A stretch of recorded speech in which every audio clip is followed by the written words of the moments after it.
Hey, beautiful friends.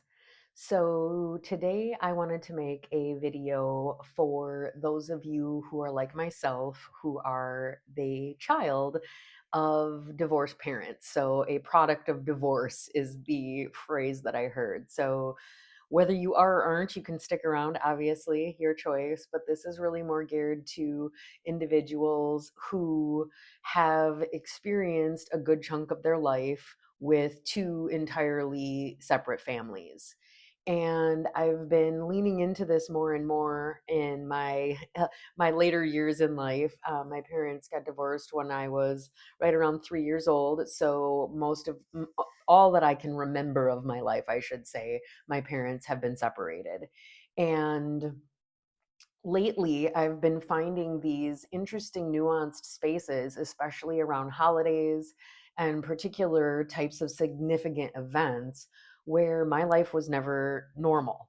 So it wasn't like most of the friends I had around me, because most of the friends I had around me, their parents were together. So a lot of the people that I grew up with also couldn't really relate to what it was like to have two different families, two different houses, two different sets of rules, two different ways of doing things. And in my case, while my family, the two sides knew each other, there was not a whole lot of weaving with that, other than very more like late teen years when sometimes people would come to the same events, public events. But otherwise, it was always me having to do things in these very compartmentalized ways.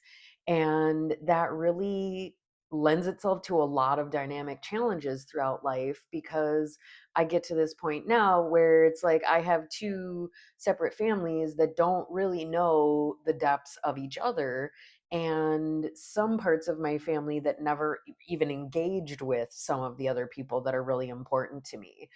And so I have found it kind of difficult because I've been treated very differently, because I have had these separate families that I loved very equally, but there was opposing viewpoints sometimes from one side to the other, or just things that made it such that it was difficult for me to actually feel like I could love all of the people without feeling a sense of guilt for giving in some areas and not in other areas. And I really just feel like it's important for any of you who did experience that to understand that none of that is your fault. None of the being, put in a position to have to choose, being put in a position where you had to divide your things and your love and your attention.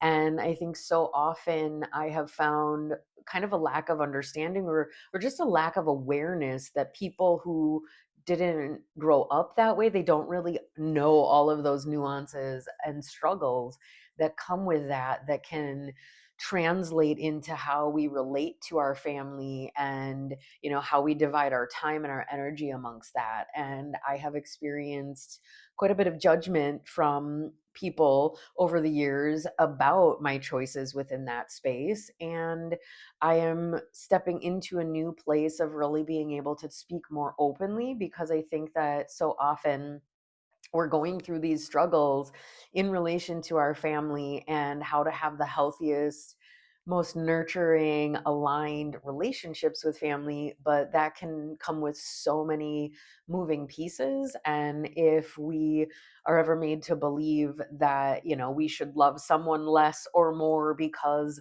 of the dynamics between them. So, for parents, for example, right, it was like there was headbutting between my mother and father, and that wasn't my fault, but I was put in the middle of that. I was made to feel guilty. I was told by some parties to take sides and make choices.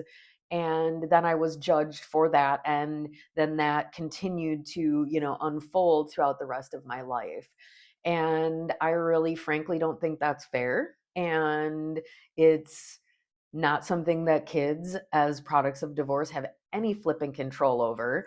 I didn't choose that, but I had to live with that choice, and I had to live with my parents' decisions, their relationship struggles, new people coming into each of their lives and that affecting me. And I just want to start diving more into these topics that really inform so much of who we are and who we become and how we relate and what we think is and isn't possible for us personally and in our own personal and interpersonal relationships. So, just given some words of wisdom to be gentle with yourselves, to know that if you are still dealing with the dynamic, right? Like I still have my parents, thankfully. And yet at the same time, there's still challenges in the dynamic of relating to them and relating to two entirely separate families that are not merged, that are not unified, but that I have to learn how to navigate and have my own dynamic with. And so if you struggle with that, I am here. I understand. I have coaching certifications that I do utilize to help people, and I can share some really great tools and tips and techniques if you're interested in that. And if not, if you just want to have somebody else that can simply say, I freaking get it. And it's a pain. And sometimes it's difficult and it sucks and all sorts of colorful things. And it doesn't matter what age we are, it still is what it is. And it was all outside of my control and still continues to be. But what is inside my control is how I talk about it, how I show up for myself, and how I honor my own autonomy and sovereignty within that space of decisions that were never mine and that I still have to be, at the mercy of. So, just some food for thought, friends.